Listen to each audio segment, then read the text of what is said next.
அனைவருக்குமே வணக்கம். சற்று முன் கிடைத்திருக்கக்கூடிய ஒரு மிக மிக முக்கியமான செய்தி ஒன்று வெளியாகியுள்ளது.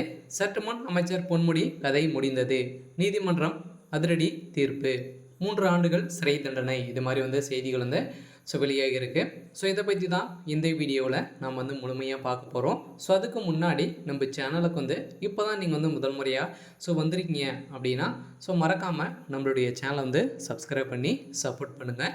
ஸோ வாங்க வீடியோக்குள்ளே போகலாம். ஸோ அதை பார்த்தீங்கன்னா அமைச்சர் பொன்முடி அவர்களும் அவருடைய மகன் கௌதம் சிகாமணி அவர்களும் பார்த்தீங்கன்னா மூவருமே அவருடைய மனைவி அனைவரையுமே பார்த்தீங்கன்னா ஊழல் வழக்கில் வசமாக சிக்கியிருந்தாங்க இல்லையா. செம்மன் குவாரி வழக்கில் வசமாக சிக்கியிருந்த நிலையில் அவருக்கு பார்த்தீங்கன்னா 3 ஆண்டுகள் சிறை தண்டனையும் 50 லட்சம் ரூபாய் நிவாரண தொகையாகவும் நீதிமன்றம் அதிரடியாக தீர்ப்பு வழங்கி இந்த தீர்ப்பை பார்த்தீங்கன்னா மீண்டும் தள்ளுபடி செஞ்சிருந்த நிலையில் இப்போ திடீர்னு பார்த்தீங்கன்னா நீதிமன்றம் போட்ட இறுதி தீர்ப்பால் அமைச்சர் பொன்முடி அவர்கள் இப்போ பார்த்தீங்கன்னா வனத்துறை அமைச்சராக இருக்கார். இதன் அடிப்படையில் 3 ஆண்டுகள் சிறை தண்டனை விதிக்கப்பட்ட சம்பவத்தினால பார்த்தீங்கன்னா தமிழகத்தில் பெரும் பரபரப்பை ஏற்படுத்தியிருக்கு.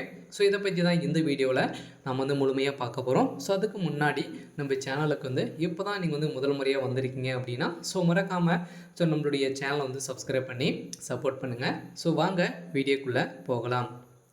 பார்த்தீங்கன்னா அமைச்சர் பொன்முடி அவர்கள் பார்த்தீங்கன்னா ஏற்கனவே பார்த்தீங்கன்னா 2001லேருந்து 2006 காலகட்டத்தில் பார்த்தீங்கன்னா அவர் கனிமவளத்துறை அமைச்சராக இருந்தார் இல்லையா. இதன் அடிப்படையில் பார்த்தீங்கன்னா அப்போ அளவுக்கு அதிகமாக தோண்டப்பட்ட செம்மண் குவாரி வழக்கில் பார்த்தீங்கன்னா வசமாக சிக்கிய பொன்முடி அவர் பார்த்தீங்கன்னா அளவுக்கு அதிகமாக அரசுக்கு 1,28,00,000 ரூபாய் பார்த்தீங்கன்னா இழப்பீடு செஞ்சதாக லஞ்ச ஒழிப்புத்துறை பொன்முடி அவர்கள் மீது பார்த்தீங்கன்னா வழக்கு பதிவு செய்து அவருடைய வழக்கில் பார்த்தீங்கன்னா இறுதி தீர்ப்பாக இப்போ வழங்கியிருக்க நிலையில் தான் பொன்முடியுடைய கதை ஒட்டுமொத்தமாக முடியக்கூடிய அளவுக்கு தான் இப்போ பார்த்தீங்கன்னா நீதிமன்றம் வழங்கியிருக்காங்க. இருந்தாலும் ஏற்கனவே நீதிமன்றம் பார்த்தீங்கன்னா இவங்க ஊழல் செஞ்சுருக்காங்க. அனைத்தையுமே பார்த்தீங்கன்னா அனைத்து விதமான ஆதாரங்களும் சிக்கிய சம்பவத்தினால அவருடைய மனைவியும் பொன்முடி அவர்களுக்கும் இருவருக்குமே பார்த்தீங்கன்னா 3 ஆண்டுகள் சிறை தண்டனை வழங்கியிருந்த நீதிமன்றம் திடீர்னு பார்த்தீங்கன்னா அவங்களுடைய வழக்கில்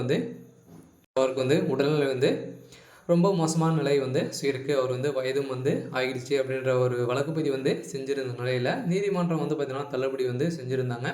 இருந்தாலும் இதன் அடிப்படையில் இப்போ நீதிமன்றம் பார்த்தீங்கன்னா யாருக்கும் சட்டம் தன் கடமையை செய்யும் அப்படின்ற மாதிரி இப்போ பார்த்தீங்கன்னா நீதிமன்றம் அதிரடியாக இறுதி தீர்ப்பாகவும் வழங்கியிருக்க நிலையில் தான் பொன்முடி அவர்களுடைய இப்போ ஒட்டுமொத்த கதையை முடிய போகுது. இருந்தாலும் திமுகவில் பார்த்தீங்கன்னா இப்போ சமீப காலமாக ஒரு மிகப்பெரிய பிரச்சனைகள் போயிட்டு இருந்தாலும் பாஜக வைத்த செக்கால் திமுகவுடைய கூட்டணியும் திமுகவுடைய கழகமும் பார்த்தீங்கன்னா ஒட்டுமொத்தமாக முடியக்கூடிய அளவிற்கு துண்டு துண்டாக சிதறக்கூடிய அளவுக்கு தான் இப்போ நடந்திருக்கு. இருந்தாலும் என்ன நடக்க போகுது அப்படின்றத வெயிட் பண்ணி பார்க்கலாம். இது மாதிரி செய்திகளை தெரிஞ்சுக்கணும் அப்படின்னா மறக்காமல் நம்மளுடைய சேனலை சப்ஸ்கிரைப் பண்ணிக்கோங்க. தேங்க்யூ.